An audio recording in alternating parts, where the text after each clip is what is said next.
It's quite a daunting task to return to a game with the sole purpose of reassessing your opinion of it. Especially when that opinion was formed long ago, and even more so considering the passage of time has seen the game grow into one of your all-time favourites. Admittedly, returning to update any creative endeavour must be much more so, games included. So for this reason, I have a strong sense of sympathy for Studio Zero, the relatively new offshoot of Atlus's core creative teams who were tasked with updating and reintroducing what has become a cult hit in the years since its first release.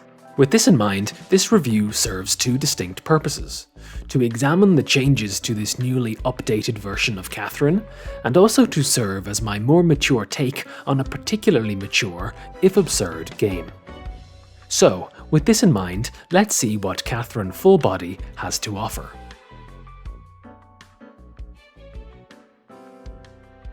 Quite simply, the 2011 release of Catherine is a story of temptation, choice, and infidelity, whose passive impetus allows the game to frame the protagonist, Vincent Brooks, as a character deserving of at least some degree of sympathy. As a result, the player could comfortably align themselves with Vincent rather than hastily dismiss him as someone who put himself knowingly into this mess. Vincent's quandary manifested itself as a choice between the rather polar concepts of security and freedom, and through the game's choice-based systems, the player could tease out exactly where they fell on the spectrum between these two concepts within the sphere of romance. This tension was embodied by the two Catherines. Catherine with a K was Vincent's loyal girlfriend, attractive in her own right, who represented stability, certainty, and a relationship based on history, respect, and familiarity that could nonetheless entail boredom, attachment, and even manipulation. On the other hand, the new, vibrant temptress, Catherine with a C, embodied immense thrill and excitement, but with a sense of ephemerality and shallowness that carried with it a knowing abdication of responsibility. With the in-game phone, the player could interact with the two girls, and by extension, influence the game's internal moralistic scale between order and freedom that acted as a reflection of the aforementioned tension at the heart of the story. Whether it was the patience they afforded each girl, their commitment to the juggling act, or their attempt to distance themselves from one girl or another, this process revealed a lot about the player. Accordingly, there was a great deal of introspective potential for those who noticed themselves responding in certain patterns over the course of the game, and perhaps most importantly, for those who noticed an evolution of those patterns as the game moved forward and the novelty of the new romance faded. On top of this, the game also asked more direct questions relating to this central dynamic, which players answered between the core gameplay sequences, which probed a more theoretical side of players' romantic ideals. In this way, an introspective player could even contrast the differences in their romantic philosophies between their confessional booth answers and their actual implementation when responding with the phone.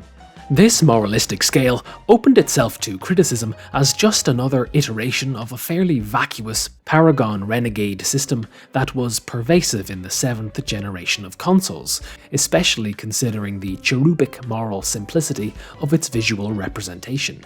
Of course, there is a reductive element of good and bad contained within. Our actions and decisions in the romantic sphere have clear and obvious ramifications, positive and negative. Apart from the obvious pain of infidelity, society at large is traditionally seen as better served by healthy, functional family units producing offspring, even if fighting against this may be more personally beneficial for some. Thus, even if the scale was truly meant to be a reflection of order and freedom as opposed to good and bad, the imposition of an external moral source acted as a useful counterbalance to the potential development of an exclusively personal strand of morality. Most importantly, the scale shaped the binary nature of player decisions in light of the competing virtues of security and freedom in the romantic world, effectively challenging the player to purposefully wrestle with these ideas rather than wander down an unclear path, much like Vincent. Thus, as a game that placed active choice and personal agency at its core, this was a fantastic tool for achieving mature, thoughtful inner discourse. As a result, Catherine 2011 was a game that encouraged self-reflection in an area of life that rarely offers such a stark opportunity to do so.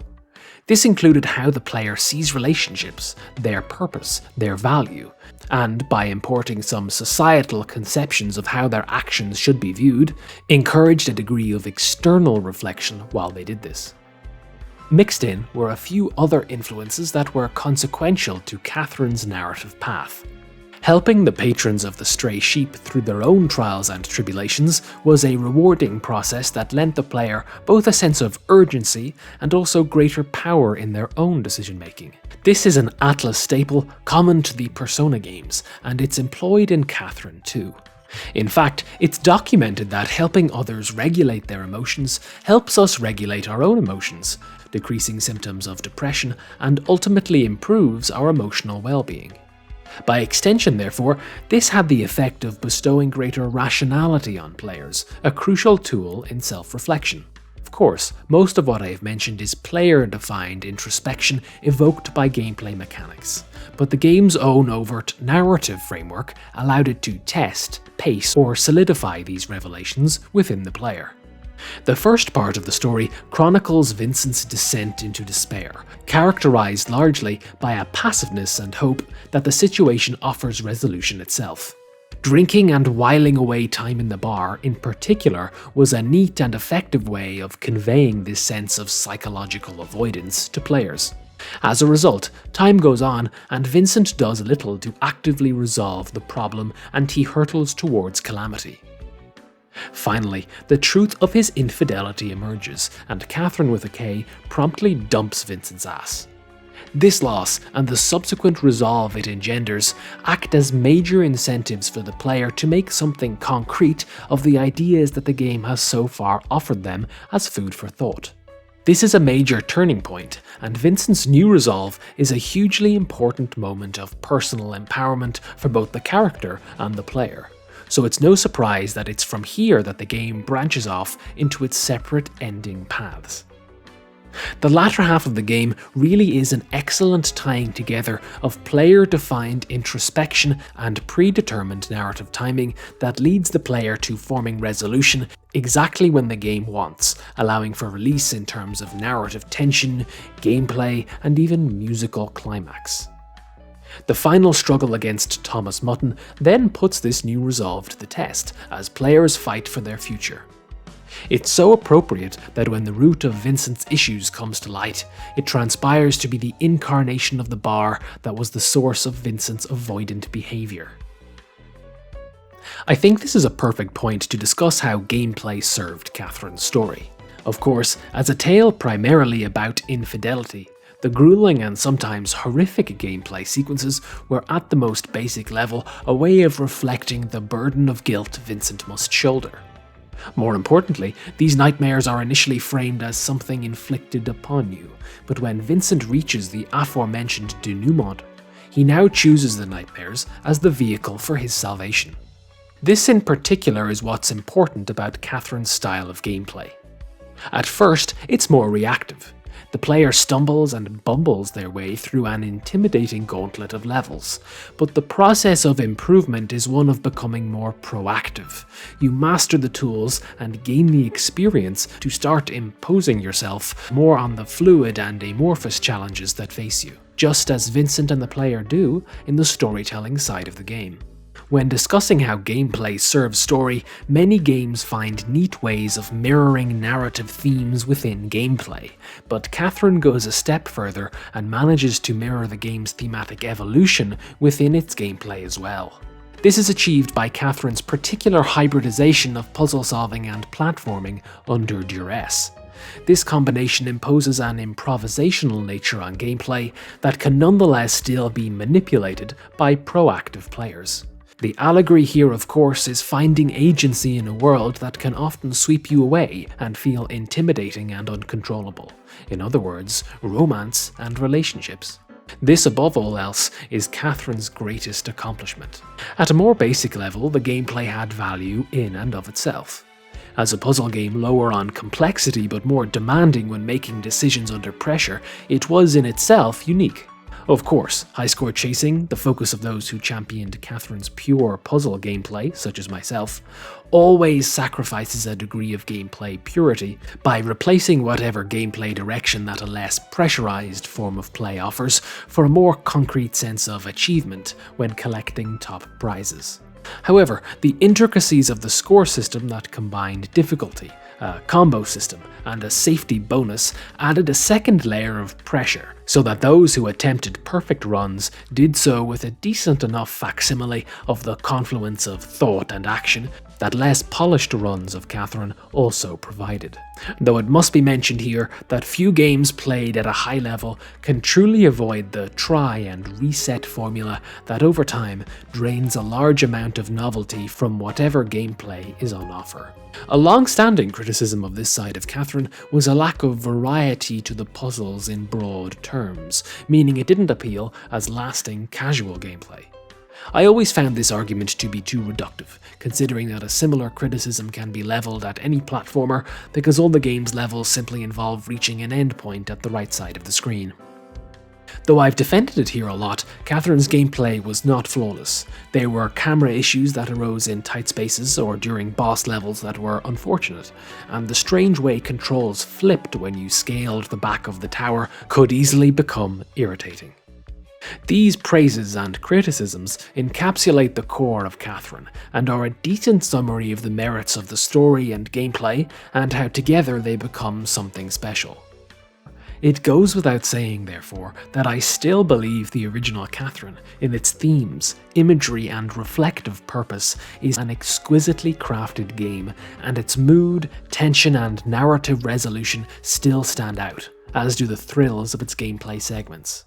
So, now I'm satisfied with the original 2011 iteration of Catherine, let's take a look at how it has been affected by the additions in its re-release as Catherine Full Body. Let's start with the positives.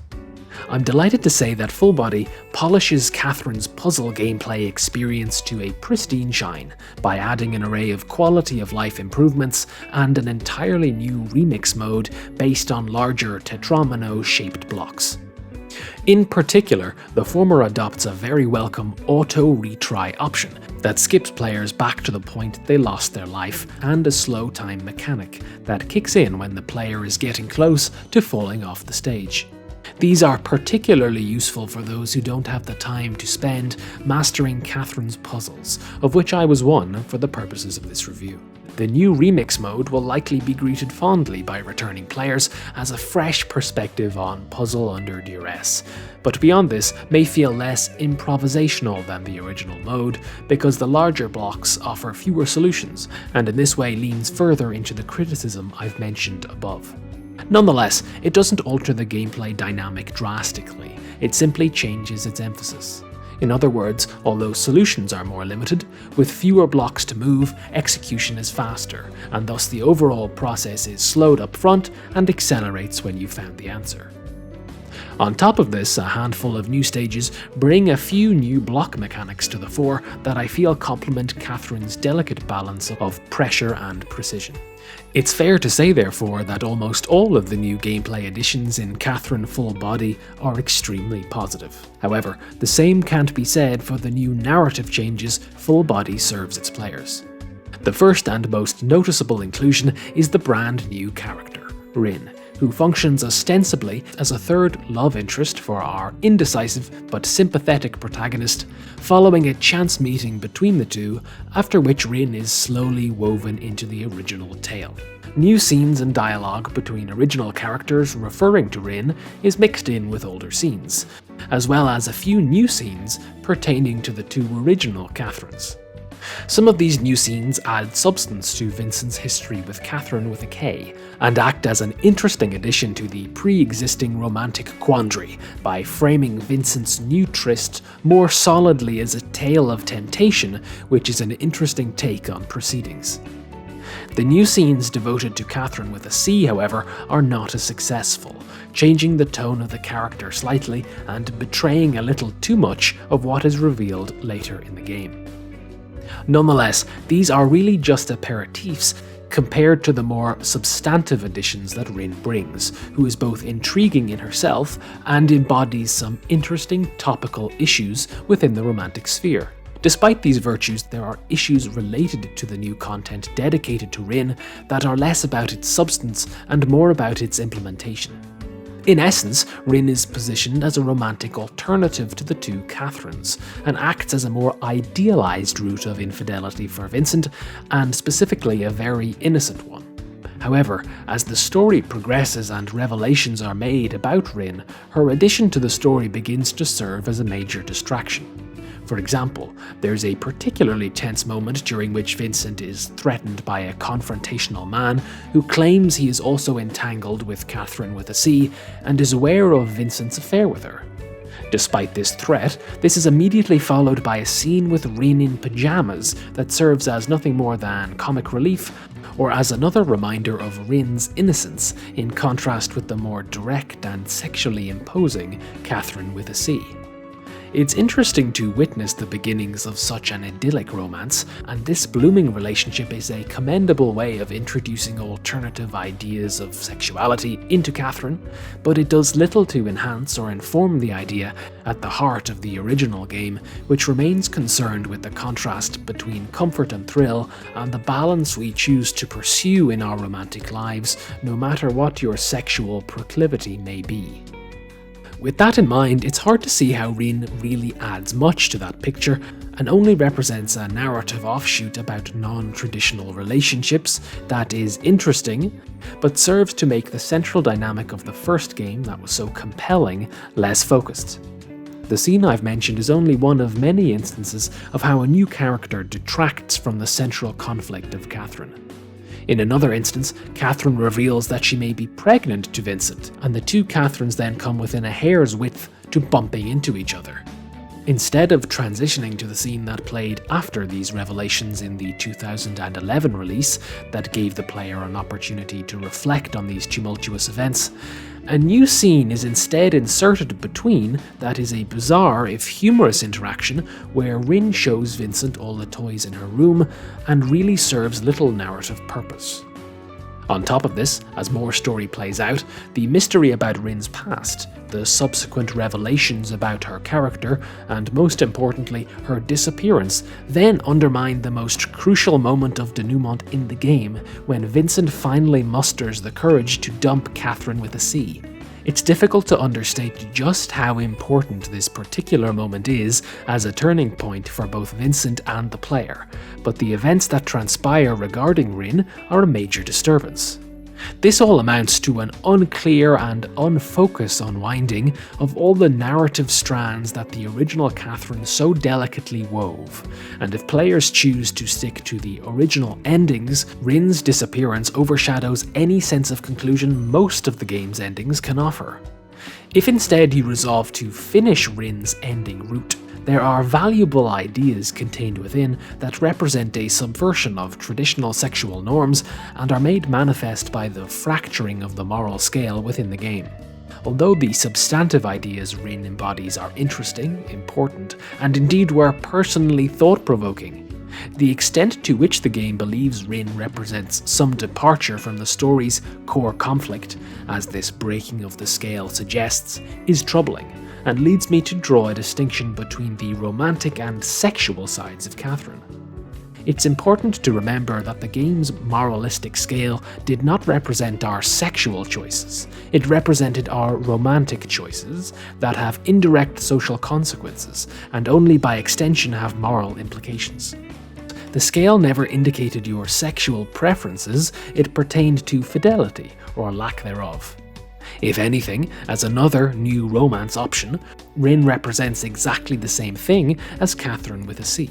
Freedom, excitement, novelty, and as a result, she would exist on the exact same end of the scale. It just appears that the character is not sexualized in the same way, so seems less promiscuous and salacious. So, the extent to which the game believes pursuing Rin romantically breaks the scale is a neat metaphorical idea, especially as an attempt to represent more contemporary ideas of romance that may indeed be relevant to many modern romantic tales. But whatever scale may be broken in those stories is certainly not the same scale between freedom and order that exists in Catherine, and the delicate balance of the 2011 original is toppled by these inelegant impositions to the pre-existing romantic dynamic. My final notes on Full Body pertain to its presentation. The look of the newer hand-animated scenes don't mesh perfectly with the original, and some new voice lines from our friendly disembodied voice in the confessional booth overlap each other, but for the most part, the final layer of style that tied Catherine together remains intact, including the slick soundtrack, the heavy religious imagery, and the drinking trivia served by the smooth, sultry narrator.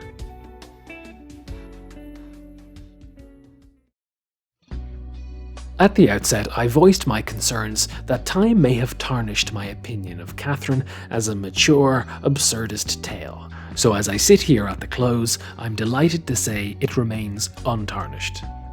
I'm surprised, therefore, that I'm still disappointed. In its efforts to cater to older players and newer players, Catherine Full Body becomes a far less potent but easier to digest version of Catherine. Like the many changes and upgrades Atlas has made to their games over the years, there is good and bad to Catherine Full Body. But unlike those games, the new narrative ideas that Full Body chooses to tackle would perhaps have been better implemented in something more substantial, rather than as an addendum to an existing body of work. If I want a game that tests my resolve regarding the conflicting romantic issues of certainty and thrill, comfort and excitement, and security and freedom, then I will certainly return to the original Catherine, and I think ultimately that speaks volumes.